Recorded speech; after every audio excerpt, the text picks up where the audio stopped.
தெய்வீக சபை. இந்த தெய்வீக சபையிலே ஆண்களாய் பிறந்தவர்கள் அப்பமார்கள், பெண்களாய் பிறந்தவர்கள் தாய்மார்கள், எனதருமை சகோதர சகோதரிகள், இன்னும் இந்த அம்மனுடைய கோவிலுக்கு சேர்ந்த நிர்வாகிகள் அனைவற்று பேரும் கடலை போல அமர்ந்திருக்கிறார்.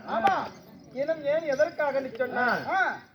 ஓமனம் சத்தத்தில் ஓங்கார ஓசையில் இந்த உலகம் எங்கு நேர்க்கமாக நேர்ந்திருக்கின்ற அன்னை ஆகிய ரேணுகபத்தினி ஸ்ரீலாசரி இந்த அத்வன மாரியம்மன் கோவில், இந்த அதிவதன மாரியம்மன் கோவிலுடைய திருவிழா முன்னிட்டு ஊர் பெரியோர்கள், ஊர் முக்கியஸ்தர்கள், இந்த ஊருக்கு சேர்ந்த பொதுமக்கள் அனைவற்றை பேரும் முன்னிலை வைத்து தூண்டாமணி விளக்கு தொழில் விட்டு எறிந்தாலும் அதற்கு ஒரு தூண்டுகோலாக இன்னமது மதிப்பிற்கு மரியாதைக்கு முறையே கல்லெல்லாம் கல்லாகாது, மாணிக்க கல்லுக்கு என்று இணையாகாது, சொல்லெல்லாம் சொல்லாகாது, அந்த ஹரிச்சந்திரன் சொல்லுக்கு இணையாகாது, வில்லெல்லாம் வில்லாகாது, அந்த காண்டவனுடைய வில்லுக்கு இணையாகாது.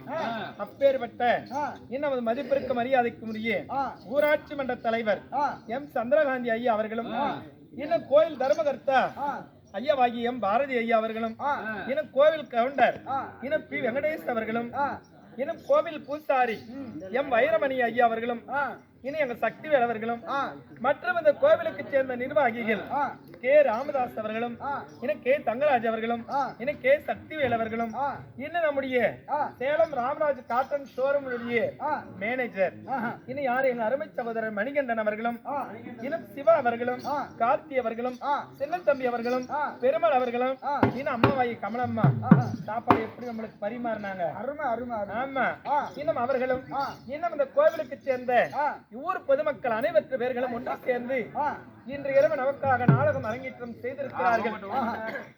இந்த நாள் சபையில சிங்கார மேடையிலே நாம் இன்று வைத்திருக்கக்கூடிய நாடகம் இது ராமாயணம் அல்ல, மகாபாரதம் அல்ல, ஐவரும் காவியம்.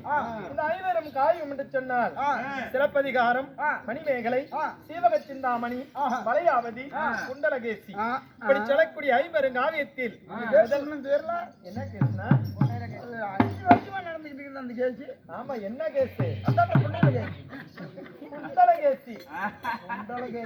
இந்த ஐவரும் காவியத்தில் முதல் காவியமாக இருக்கக்கூடிய சிலப்பதிகார பூம்புகார் கோவல் நாடகம்.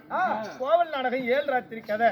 இது 7 ராத்திரி கதையில முதல் ராத்திரி, அதாவது வரணவளை தவசி இலையில் கோவலன் கண்ணகி மாதவி பிறப்பு, இப்படி ஒரு புண்ணியமான கதையை வைத்திருக்கிறார்கள். அதாவது சிற்றம்பலம் பேரம்பலம்னு இருக்கு. இது சிற்றம்பலம்